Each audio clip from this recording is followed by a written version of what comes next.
Today class, that is the cash book.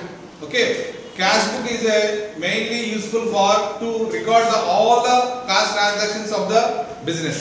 అంటే ఏమంటే business లో జరిగే అన్ని క్యాష్ ట్రాన్సాక్షన్స్ ని కూడా క్యాష్ బుక్ లో నమోదు చేయడానికి ఉపయోగించే పుస్తకాన్ని క్యాష్ బుక్ అని అంటాము. బట్ క్యాష్ బుక్ లో ముఖ్యంగా ఏమి తీసుకుంటాము అంటే మనకి కంపెనీకి లేదా బిజినెస్ కి వచ్చిన ఆల్ ట్రాన్సాక్షన్స్ లో క్యాష్ ట్రాన్సాక్షన్స్ మాత్రమే పోస్ట్ చేయడానికి మనం క్యాష్ అకౌంట్ ని ప్రిపేర్ చేసుకుంటూ ఉంటాం.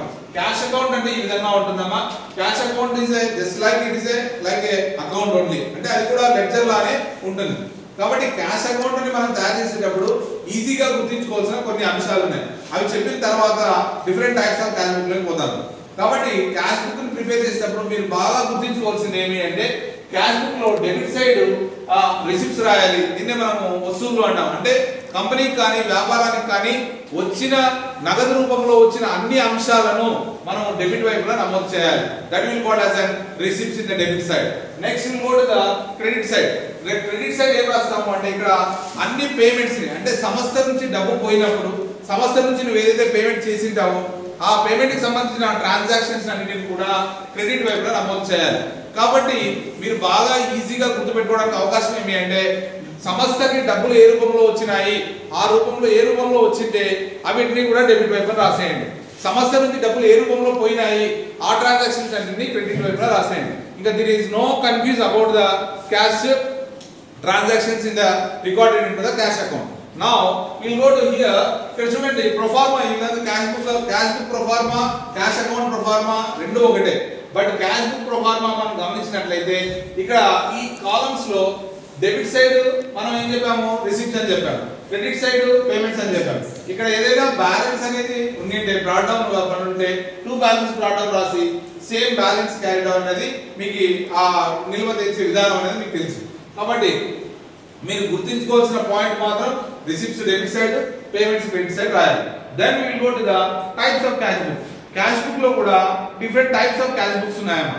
ఎందుకంటే ఇప్పుడు బ్యాంక్ ట్రాన్సాక్షన్ జరుగుతుంటాయి, ఇప్పుడంతా కూడా ఆన్లైన్ పేమెంట్స్ జరుగుతున్నాయి, క్యాష్ ట్రాన్సాక్షన్ జరుగుతున్నాయి. కాబట్టి రకరకాల ట్రాన్సాక్షన్ జరుగుతున్నప్పుడు అన్నిటికీ సపరేట్ గా ట్రాన్సాక్షన్స్ ని అన్నిటికీ సపరేట్ గా అకౌంట్స్ ప్రిపేర్ చేయాలంటే కొద్దిగా కష్టం అవుతుంది. కాబట్టి ఆ బ్యాంకింగ్ బిజినెస్ పీపుల్ ఏం చేశారు అంటే జనరల్ గా మనకి అకౌంటింగ్ మెథడ్ లో టైప్స్ ఆఫ్ క్యాష్ బుక్స్ గా మనం డివైడ్ చేసుకున్నాం.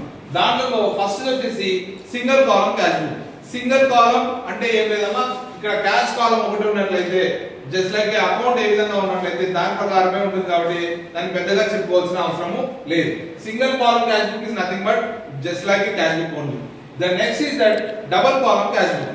డబుల్ కాలం లో టూ కాలమ్స్ అనేవి, అంటే ఒకే క్యాష్ ప్రొఫార్మాలోనే ఇంకొక కాలం ఏర్పాటు చేసినట్లయితే దాన్ని డబుల్ కాలం క్యాష్ బుక్ అని అంటారు. మరి డబుల్ కాలం లో ఉన్న పాయింట్స్ ఏవి అంటే cash with discount column cash book, bank with discount column cash book, cash with bank column cash book.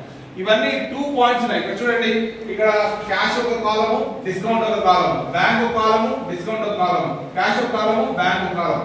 కాబట్టి ఇవి 2 ఉన్నాయి. కాబట్టి మనం ఏమంటున్నాము, 2 కాలం cash book or double column cash book అని అంటాం అన్నమాట. దెన్ మరి ఈ క్యాష్ కాలం కి డిస్కౌంట్ కాలం కి డిఫరెన్స్ ఏమి అంటే క్యాష్ ట్రాన్సాక్షన్స్ అన్ని ఉన్నట్లయితే క్యాష్ కాలం లో అమౌంట్ వేయాలి, ఏవైనా డిస్కౌంట్ ఉన్నట్లయితే డిస్కౌంట్ లో వేయాలి. అదే విధంగా bank column with discount, bank కాలంలో బ్యాంక్ చెక్కులు గానీ చెక్కులు ఇష్యూ చేసినప్పుడు గానీ చెక్కులు రిసీవ్ చేసుకున్నప్పుడు గానీ ఆ అమౌంట్ ని నమోదు చేసుకోవడానికి మనము బ్యాంక్ కాలంలో యూజ్ చేస్తాం. అండ్ డిస్కౌంట్ ఏమైనా ఉన్నట్లయితే డిస్కౌంట్ కాలంలో మనం పోస్ట్ చేస్తాం.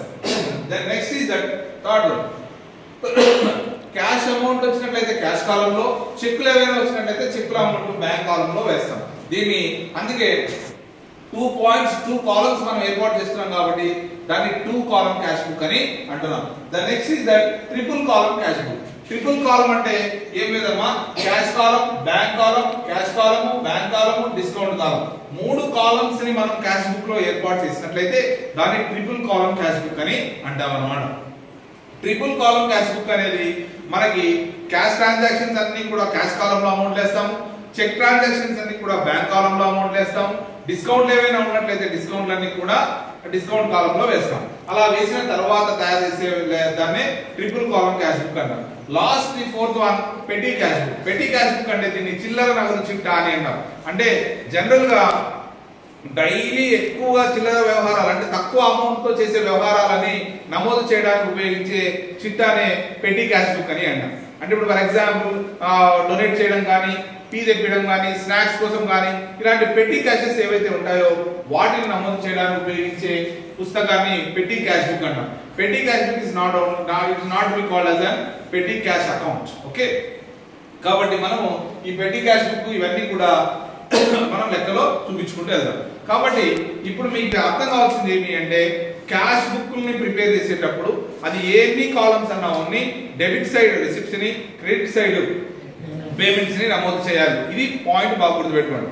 తర్వాత మనం ట్రిపుల్ కాలమ్ క్యాష్ బుక్ చెప్పేటప్పుడు కాంట్రా ఎంట్రీస్ అనే ఒక చిన్న కాన్సెప్ట్ వస్తుంది, అప్పుడు మనం డిస్కస్ చేసుకుందాం. Okay, stop.